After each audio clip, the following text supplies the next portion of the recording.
চিকেনের rezala recipe. Chicken rezala রেসিপিতে লাগছে আমাদের জিঞ্জার গার্লিক। সম পরিমাণে জিঞ্জার গার্লিকটা বেটে নিয়ে চিকেনের মধ্যে জিঞ্জার গার্লিক পেস্ট দই দিয়ে বেশ কিছুক্ষণ ম্যারিনেট করে রেখে দিতে হবে। তারপরে একটা ড্রাই রোস্ট করে নিতে হবে কিছু ড্রাই মশলা, যেমন জিরে, ধনে, মৌরি, এলাচ, দালচিনি আর মেস, জয়িত্রী।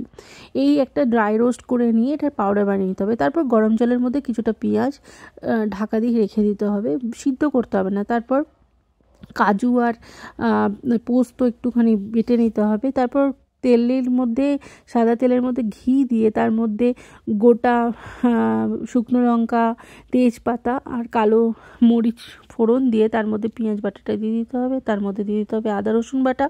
তারপরে একটু কষানোর পরে দিয়ে দিতে হবে এই চিকেনটা।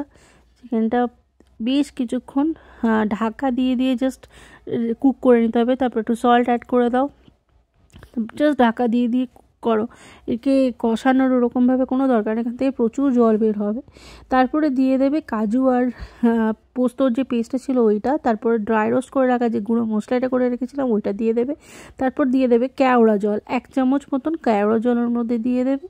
তারপরে কি একটুখানি ঢাকা দিয়ে কষিয়ে নিয়ে তারপরে রেডি হয়ে যাবে তোমাদের chicken rezala. Easy chicken rezala ready.